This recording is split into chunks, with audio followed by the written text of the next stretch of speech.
an existing roof that presumably leaks, and that's one of the reasons why we have a new nursing home. How does that affect rehabbing the core? Is this going to be a problem if we just leave it or mothball it or whatever, as opposed to tearing wings down or doing anything more with the wings?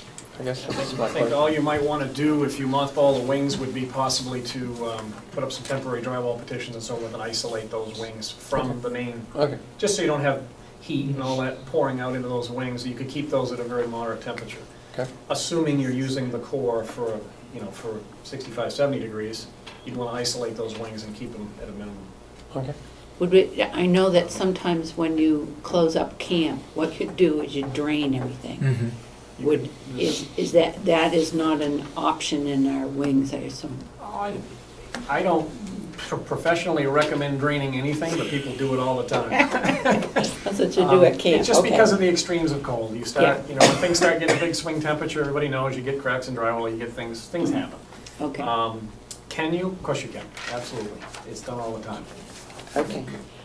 Mr. Murray, and then we'll go to Representative Schmidt. Thank you. Actually, I'd like to respond to three things. First being Randy's statement about being able to drain that heating system and sprinkler system. I don't think we can. We have an active building, and that building has to be protected in its entirety because it's an active building. If you want to cut off a wing, that's fine. You remove that building. But if you're going to keep that building there, you have to maintain an active sprinkler system. Because of insurance? Insurance purposes, liability, absolutely.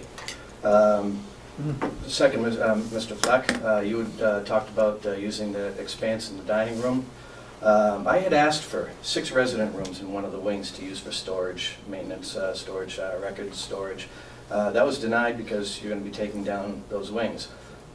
My target is the dining room next. I've got that pretty well full of leftover equipment. Leftover construction equipment from the new nursing home, leftover supplies. That room is pretty well full now. It's not going to be used for anything else but storage. And the third item was, you were just talking, Mr. Schmidt was just talking about the roof. If you replace that roof pitch with the exact same pitch that you have now, it's still going to have to be shoveled. We have to shovel that roof now, or have had to in the past. We're going to keep having to shovel it. That pitch is not enough to slope away snow and ice. So, when you're certainly going to have to shovel the flat roof. Well, absolutely. But yeah. Why? If you're going to do any kind of work up there, why not put a pitched roof up there, where you can get away from the maintenance? It's going to be a constant issue. You're going to have continued leaks. You're going to have to shovel it. If you go with a pitched asphalt roof, you take that out of the picture. Okay. Thank you, Bob. Representative Schmidt, and then Representative Mayor. I guess I'd like to ask your professional opinion. We used the term mothballing, and now we find out we may not even be able to do that because of the sprinkler system. But let's assume we can. What type of lifespan are we talking about? I know when you have an empty house, they deteriorate very quickly. And it seems to me that if we're going to seriously entertain mothballing, then we seriously need to entertain a time frame, because I think the building is going to go downhill so quickly that it's just not going to be worthwhile. So, but again, I'd like to hear your perspective on that. I think as long as you keep the weather out, I think you could maintain it indefinitely. I mean, it's a masonry building. It's pretty much concrete and masonry, so yeah. With a steel frame. The roof obviously has some issues, and you'll have systems obviously to maintain as far as electrical and basic heat, depending on how you determine to handle that. But the shell of the building, I agree with you with a home. I think a home tends to get mildewy and moldy and whatever. It can have some issues. Masonry and concrete, I mean, not a whole lot can happen. Is there maintenance? Sure. And do things age? Absolutely. If you're not cleaning them every day, not operating, moving the air over every day, things require some maintenance. Yeah. But again, getting back to the if you can't shut off the sprinkler system, then obviously you have to heat it, and it's like, what's the point? I mean, my question was, is it a wet system or dry system? I'm sure it's wet. It's wet. It's full of water. Yeah, absolutely. The sprinkler system is cold, is wet. Okay, that's good. And I think to convert it to dry would cost quite a bit of money. I'm just going to say that's probably an option, but there's another cost you'd have to deal with. Yeah. That you probably don't want to I understand the question now, it just took me a little while to get there. Right. Okay. Okay? It's a challenge. Yes. We have any further questions, either of, Representative Algren, excuse me. My turn? Yes. Oh, thank you, Madam Chair. Mr. Remick, you'll have to forgive this question. I don't mean to put you on the spot, and I wish former Commissioner Albee was here. But about 3 months ago, I made a point during one of our delegation meetings that as part of the budget for building the new nursing home, that budget included the demolition of the old nursing home, that was part of the budget. That $100,000 was going to cover demolishing the entire nursing home. No. Okay. Excuse me, we had a meeting, I'm sorry, let me help refresh everyone's memory. We had a meeting about 3 months ago in which this query took place because during the question and answer period, and it may have been during a time that you weren't here because you weren't at every delegation meeting, that the delegation queried the commissioners that this amount of money was going to cover the demolishment of the entire building. And we were astonished by that number, so we queried it. And Commissioner Albee's response was that the demolition costs were virtually next to nothing because the cost of all the reusability of the metals and the concretes and everything else made it minimal. So this was going to cover it all. Okay, this was his response to us, to the delegation. So I'm just curious how we, and I'm not saying that either one of you are being disingenuous, but it's curious to me, and I just want you to know where the delegation stands on how this $100,000 figure came about, was how did we get from your perspective of the $100,000? Are you asking me? Yes. Oh, I'm sorry. I'm asking you, and then I guess in conjunction with that. My apologies. I thought you were talking to one of the delegates. Oh, I'm sorry. No, maybe I mispronounced your name. I thought it was Remick. It is. Okay. It is. Sorry. I'm so sorry. I was half listening because I didn't realize it was being adjusted. I apologize. Well, I'll try to give the abbreviated version. Now I got you. I'm with you. Okay. About 3 months ago, we had this discussion in the fact that during the course of the budgeting of the original nursing home, the delegation queried the commissioners, upon which former Commissioner Albee responded. We queried them specifically. This $100,000 figure is extraordinarily small for consideration of demolishing the entire building, which the delegation would want in the budget of that is to demolish the building. Okay, so the delegation went into this thinking that we had already budgeted demolishing the entire old nursing home. Okay, former Commissioner Albee's response was that this $100,000 was plenty because virtually these demolition crews are going to do it for almost nothing because at the time the concrete and the metal and all the reusable, recyclable parts of it made it virtually no cost at all. So I'm just curious as how we got from that to this, and I'm not trying to put either form, and I wish he was here. Yep.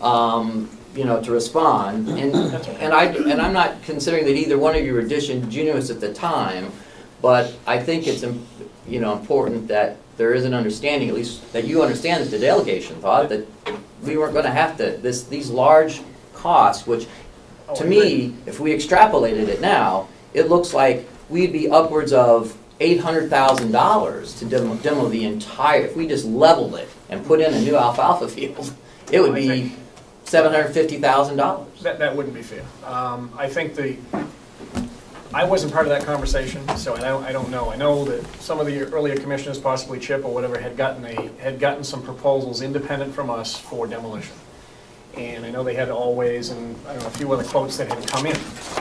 Way back when we originally set the budget of the nursing home, we were focused on the new nursing home, and I don't think at that time there was really any major discussion of what to do with the old home. I don't think anybody knew whether there was a use, what to do with it, at least from the meetings I was in. And we worked with obviously a pretty large committee, many of you were part of. In the end, when that budget was set, I know there was never an intention that that was the total, from my perspective at least, that that was a total building. We were asked at some point from committee, commissioners, whatever, to plug the $100,000 into the budget for some demolition money.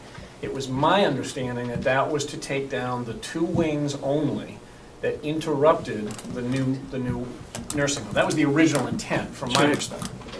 And to determine later, is that home to be reused in some fashion? I was always led to believe there were county uses and there were other needs that you would want to pursue.